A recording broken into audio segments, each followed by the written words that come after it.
Ako si Daniza Lopez, hatid sa inyo ang mga pinakamainit na balita sa bansa. Dito lamang yan sa News Force.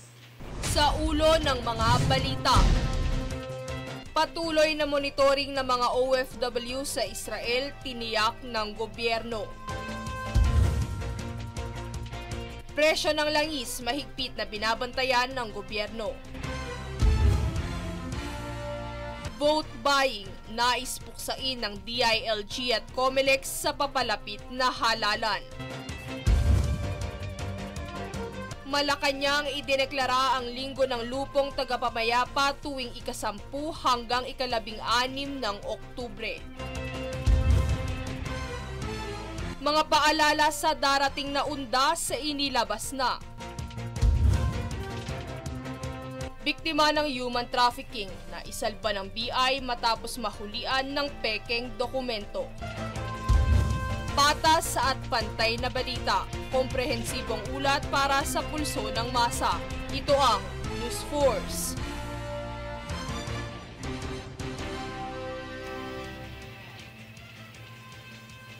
Para sa pinakamainit na balita sa patuloy na tensyon sa pagitan ng sandatahang lakas ng Israel laban sa mga militanteng grupo ng Hamas, siniguro ng gobyerno ang patuloy na pag-monitor sa mga OFW. Para sa detalye, narito si Francis Riodique. Tiniyak ni Philippine Ambassador to Israel Pedro Lailo Jr. sa isang press briefing sa Malacanang na patuloy ang pagmonitor nito sa mga OFW na maaaring maapektuhan ng sigalot sa pagitan ng puwersa ng Israel laban sa Hamas militant groups. Aniya patuloy ang pakikipag-ugnayan ng gobyerno sa mga otoridad sa Israel upang malocate ang mga OFW na apektado ng Israel-Hamas conflict. Dagdag pa ni Lailo sa kabila ng mga naglipa ng pambobomba at mga nakakabahalang mga litrato sa balita, iilan lamang umano ang apektado ng tensyon, partikular sa Gaza City at mga karatig bayan nito. Humingi naman ng paumanhin si Lailo dahil sa hindi agarang pagbibigay assistance sa mga biktima dahil sa restrictions na itinakda ng pamahalaan ng Israel, ngunit handa umano ang protocols nito kung may Pilipino mang magnanais mag-evacuate sa Israel. Francis Riodique, nag-uulat para sa One Media Network.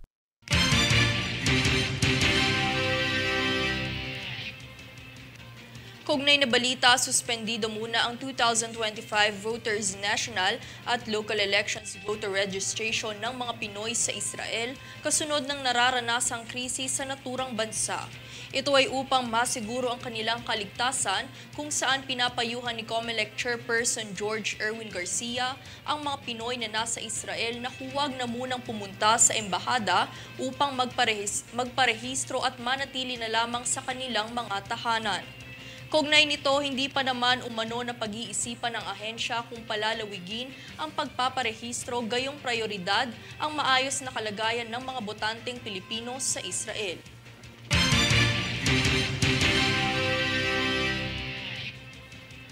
Bilang karagdagan, ipinahayag ng AFP na handa ito sa posibleng evacuation operation sa mga OFW na naapektuhan ng gera sa Israel. Para sa karagdagang impormasyon, narito si Francis Riodique. Hindi pa man nakikita ng gobyerno ang urgency ng pagpapauwi ng mga overseas Filipino workers o OFW mula sa Israel, tiniyak na ng Armed Forces of the Philippines na handa ito kung sakaling magkakaroon ng evacuation operation sa Israel. Ayon kay AFP spokesperson Colonel Medal Aguilar, nakahanda na umano ang plano ng AFP sa pag-rescue sa mga OFW na naiipit sa tensyon ng Israel at Hamas militants gamit ang mga military aircraft na C-130 at C-295. Aniya ang Adana Airport ang tinukoy na magiging evacuation center ng mga Pilipino kung sakaling tumaas pa ang tensyon sa bansa. Nilinaw naman ni Department of Foreign Affairs Undersecretary Eduardo De Vega na sa kasalukuyan ay wala silang natatanggap na repatriation request mula sa Israel dahil sa travel restrictions. Dagdag pa niya, diplomatikong pamamaraan ang kanilang approach, katuwang ang iba pang mga bansa upang matiyak ang pagbukas ng borders upang makauwi ang mga OFW. Francis Riodique, nag-uulat para sa One Media Network.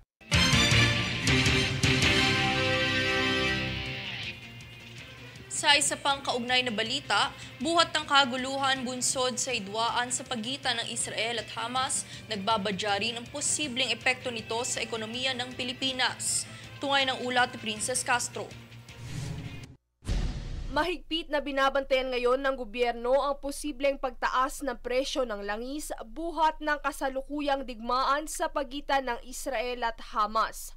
Paliwanag ni Bruce Tolentino, kinatawa ng Monetary Board, na anumang intensification ng tensyon sa Middle East ay maaaring magresulta ng pagtaas ng presyo ng langis. Dahil dito, nakaantabay ang ahensya hinggil sa pandaigdigang sigalot sa gitnang silangan. Sa kabilang banda, nagbigay rin ng pahayag si Bangko Sentral ng Pilipinas Governor Eli Remolona Jr. ukol dito. Sinabi nito na ang epekto ng tensyon sa Israel sa presyo ng langis sa ngayon ay hindi pa mararamdaman, ngunit ito ay maaaring makaapekto sa pandaigdigang paglago.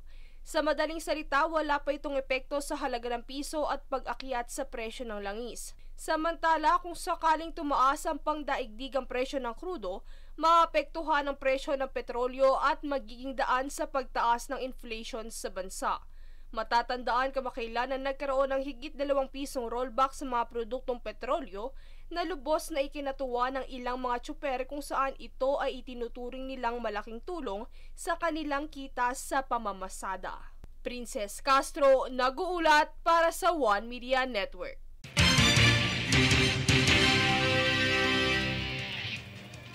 Sa ibang balita naman, matapos ilantad ng isang whistleblower na si Jeff Tumbado ang maakusasyon ng katiwalian laban kina LTFRB Chief Teofilo Guadiz III at DOTR Secretary Jaime Bautista, na natili ang paninindigan ni Bautista na pawang walang katotohanan ang mga paratang. Alamin ang buong balita rito. I vehemently deny involvement in any corruption or inappropriate activities. Iyan ang naging pahayag ni Department of Transportation o DOTR Secretary Jaime Bautista sa mariing pagtanggi ng mga akusasyon ng katiwalian at pagkakasangkot sa issue ni Land Transportation Franchising and Regulatory Board o LTFRB Chief Teofilo Guadiz III na siyang sinuspinde ni Pangulong Bongbong Marcos. Matatandaang inilabas ng isang whistleblower na si Jeffrey Galos Tumbado na siyang dating executive assistant ni Guadiz ang di umanong korupsyon sa prangkisa at sa pagbubukas ng mga bagong ruta. Sa pahayag naman ni DOTR Secretary Bautista, itinanggi nito na siya'y tumanggap ng pera o mga pabor mula nang siya'y itanghal bilang sekretarya ng DOTR. Bilang tugon sa mga akusasyon, ipinangako ni Bautista na ilalaban ang katotohanan at ang kanyang pangalan.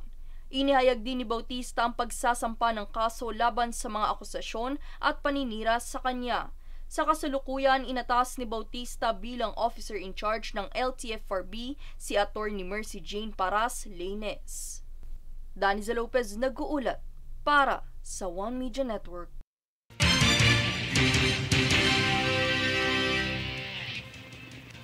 Inilabas na ng PhilPost ang bago nitong mga mail vans sa iba't ibang sulok ng bansa para sa mas mabilis na serbisyo sa pagpapadala.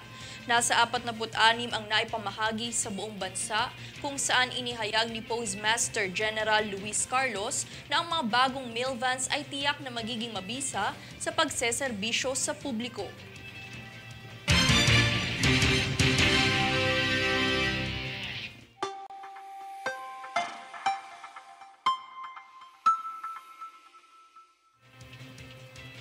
Sa lagay ng panahon, 2 low-pressure area ang namataan sa loob ng Philippine Area of Responsibility, isa na nanatili sa Eastern Visayas at isa pa na nasa kanluran ng Coron, Palawan.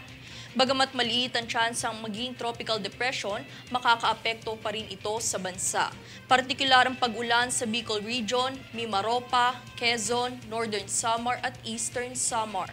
Gayon din ang bahagyang maulap na papawiri na may pulo-pulong mga pag-ulan sa Metro Manila at natitirang bahagi ng Kapuluan.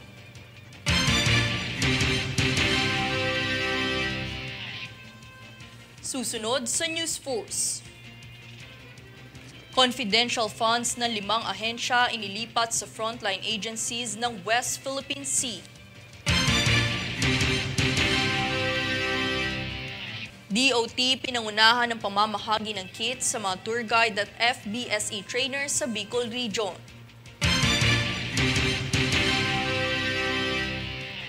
Vote buying nais puksain ng DILG at COMELEC sa papalapit na halalan.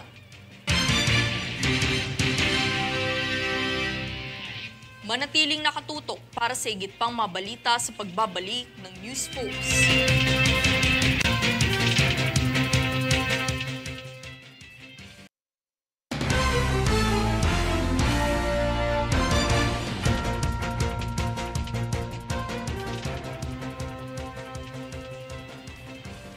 Upang mabigyang halaga ang kayusan sa mga barangay, inanunsyo ni Pangulong Bongbong Marcos ang linggo ng lupong tagapamayapa kamakailan lang. Narito ang buong detalye na hatid ni Jade Buhoy. Nag-anunsyo ang Pangulong Bongbong Marcos Jr. para magkaroon ng kaalaman at pagpunyagi sa mga lupon tagapamayapa simula noong 10 ng Oktubre ang kanilang malaking kontribusyon sa amicable settlement at adjudication proceedings sa ating mga barangay. Ang lupon tagapamayapa ang siyang nagsasagawa ng mediation proceedings upang magkasundo ang dalawang contending parties at mairesolba ang anumang hindi pagkakasunduan sa loob ng ating batas. Kaya naman sinang-ayunan ito ng Department of the Interior and Local Government sa pagiging kaakibat nito sa local governance na maging tuloy-tuloy ang kapayapaan sa ating mga barangay. Ang bagong proklamasyon ay pinirmahan ni Executive Secretary Lucas Bersamin at magiging taon ng kaganapan para sa lahat ng nagtatrabahong lupon sa buong bansa. Jade Buhoy, nag-uulat para sa One Media Network.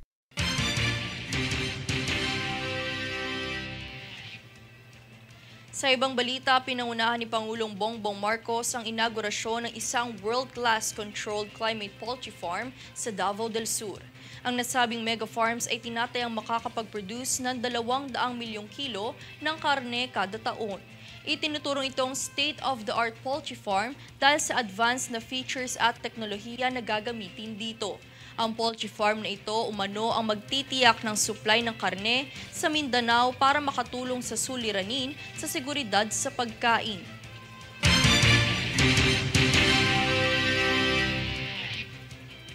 Tinalakay sa Senado ang confidential funds na hinihiling ng ARTA para sa pagpapalakas umano ng surveillance operations nito laban sa mga fixers. Narito ang buong ulat. Sa isinagawang Senate budget hearing kahapon, ika-11 ng Oktubre, ibinahagi ni Anti-Red Tape Authority o ARTA's Secretary, Attorney Ernesto Perez, ang pangangailangan ng confidential funds na nagkakahalagang 10 milyong piso para sa mga surveillance operations laban sa mga fixers. This morning, we were successful in the conduct of our entrapment operation against LTO in Marikina. We were able to catch a fixer. Ayon sa kanya, ang pondong ito ay kinakailangan upang palakasin ang entrapment operations. Baliwanag ni Perez, hindi nito nagamit na lubusan ang 10 milyong pisong halaga ng confidential funds ng ahensya noong nakaraang taon. We were not able to fully utilize it because of the disruption in the appointment process. We returned about 2 million pesos, but we'd like to assure the body that these are all fully accounted for. Dagdag pa ni Attorney Perez, kung wala ang confidential funds, mahihirapan silang magkaroon ng sapat na operasyon para sa surveillance, gayon din sa pag-aarkila ng mga safe houses para sa mga testigo at paggamit ng mga operatiba sa mga entrapment operations. Pahayag pa niya buo ang suporta ng mga law enforcement agencies tulad ng National Bureau of Investigation at Philippine National Police Criminal Investigation and Detection Group na handang tumulong sa kanilang mga hakbang laban sa mga fixers. Daniza Lopez, nag-uulat para sa One Media Network.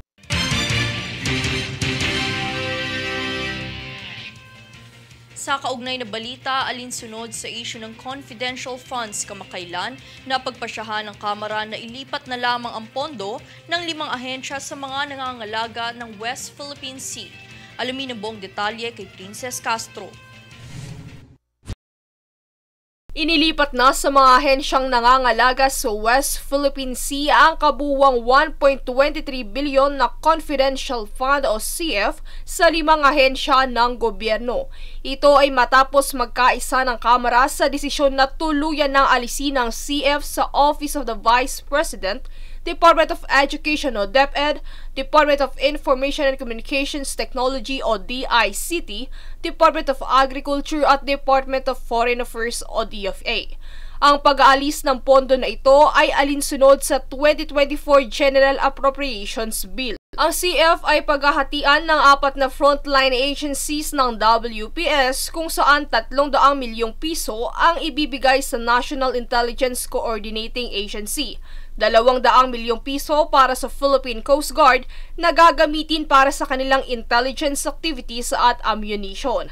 100 milyong piso naman para sa National Security Council at ang may pinakamalaking parte ay mapupunta sa Department of Transportation kung saan ilalaan ang 381.8 million pesos para sa pagpapalawak ng paliparan sa Pag-asa Island. Kaugnay ng desisyon na ito ng Kamara, imbis na maglaan sa confidential funds ay napagpasyahan nilang maglaan na lamang ng pondo para sa maintenance and other operating expenses o MOOE ng ibang ahensya. Kabila sa mga bibigyan ng MOOE ay ang DFA at Bureau of Fisheries and Aquatic Resources na kapwa makatatanggap ng 30 milyong piso. Kabilang din sa makatatanggap ang DICT na may 25 milyong piso. Habang 50 milyong piso para sa Office of the Ombudsman at 150 milyong piso naman para sa DepEd kung saan ito ay ilalaan sa Government Assistance to Students and Teachers in Private Education. Ayon kay Appropriations Vice Chair Stella Kimbo, ang paglipat ng pondo na ito sa MOOE ay makatutulong upang maging transparent ang paggastos ng salapi pagkat sa ilalim nito ay magiging auditable ang expenses. Princess Castro, nag-uulat para sa One Media Network.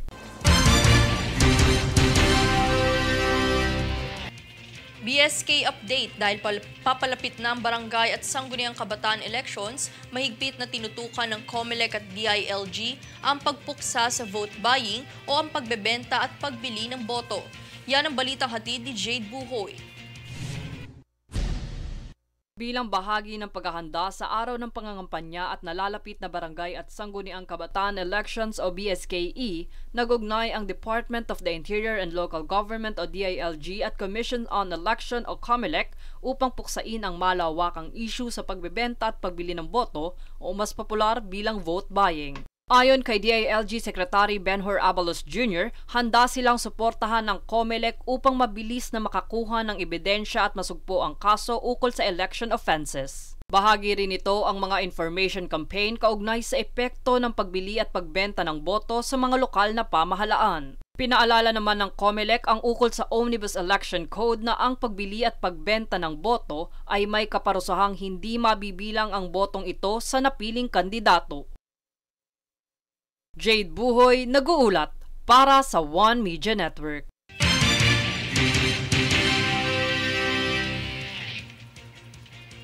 Bilang pasasalamat sa pambihirang Bicolano hospitality na ipinamalas sa buong third leg ng Philippine Experience Program, pinangunahan ni DOT Secretary Cristina Frasco nitong kamakailan lang ang pamamahagi ng mga kits sa mga tour guide at Certified Filipino Brand of Service Excellence of FBSE trainer mula sa buong Bicol Region. Ayon sa DOT, patuloy na nagpapamahagi si Frasco sa mga manggagawa ng turismo sa buong bansa bilang isang paraan upang pasalamatan sila sa kanilang serbisyo at sakripisyo.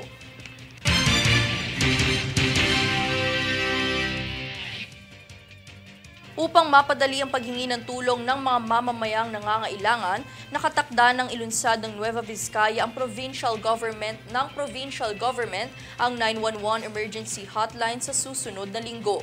Layunin ng 911 emergency hotline na makapagbigay ng agarang responde sa publiko ukol sa transportasyon at tulong medikal dahil sa road accidents, police assistance, fire incidents at kaguluhan sa kanya-kanyang tahanan. Nanawagan naman si Governor Jose Gambito sa publiko na iwasan itong paglaruan upang mas magamit ng mga taong nangangailangan ng tulong.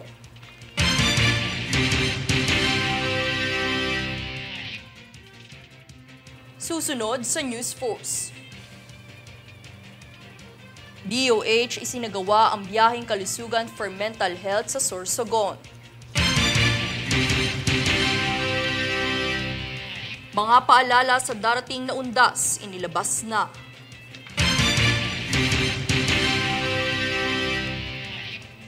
MMDA pinasinaya ng pagbubukas ng Navotas Park.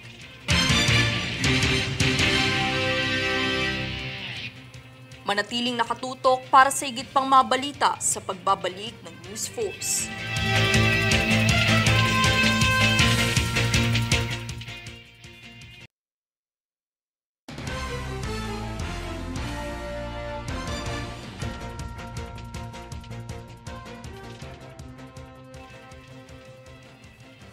Nagbigay na ng mga paalala ang pamunuan ng Manila North Cemetery para sa mga nagbabalak dumalaw sa sementeryo ngayong paparating na ang undas. Pahihintulutan ng paglilinis, pagpipintura at renovation sa mga puntod hanggang ika-25 ng Oktubre. Inilabas din ng pamunuan ng sementeryo ang mga ipinagbabawal rito tulad ng mga nakakalasing na inumin, flammable materials, matutulis na kasangkapan, firearms, videoke at anumang maingay na bagay gamit sa pagsusugal, mga alagang hayop at mga nagtitinda. Bukas ang main gate ng sementeryo mula alas 5 ng umaga hanggang alas 5 ng hapon, simula ika-30 ng Oktubre hanggang ika-3 ng Nobyembre.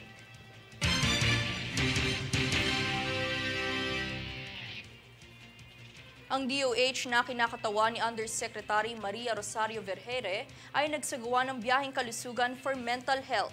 Make mental health and well-being for all a global priority na ginanap sa Sorsogon State University nitong kamakailan lang. Bilang bahagi ng isa sa 8 action agenda ng departamento na ginhawa ng isip at damdamin, ang kaganapan ay nagtatampok ng mga aktibidad na naghihikayat sa pagsasagawa ng pangangalaga sa sarili, paglinang ng isang positibong saloobin sa mental well-being at pagsuporta sa mental health journey ng iba.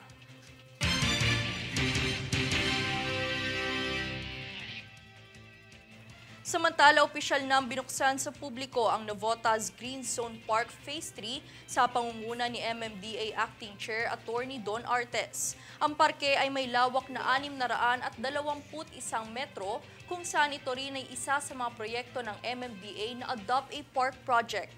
Bilang pagsuporta, dumalo rin sa pagtitipo ng atang representatibo ng lungsod.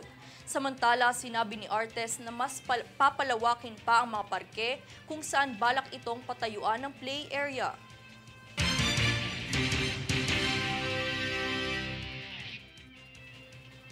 Naisalba naman ng BI ang babaeng biktima ng human trafficking matapos nitong ipakita ang dokumento galing sa DOJ na may peking pirma.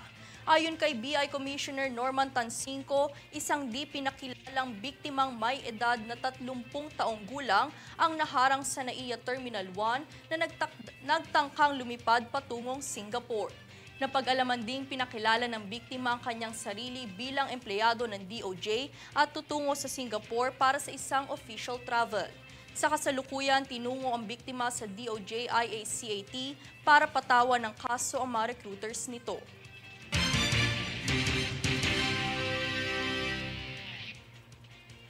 At narito ang recap ng mga nagbabagang balita ngayon. Sa ulo ng mga balita, patuloy na monitoring ng mga OFW sa Israel tiniyak ng gobyerno. Presyo ng langis mahigpit na binabantayan ng gobyerno. Vote buying nais puksain ng DILG at COMELEC sa papalapit na halalan. Malacanang idineklara ang Linggo ng Lupong Tagapamayapa tuwing ika-10 hanggang ika-16 ng Oktubre. Mga paalala sa darating na undas sa inilabas na. Biktima ng human trafficking na isalba ng BI matapos mahulian ng pekeng dokumento. Patas at pantay na balita, komprehensibong ulat para sa pulso ng masa. Ito ang News Force.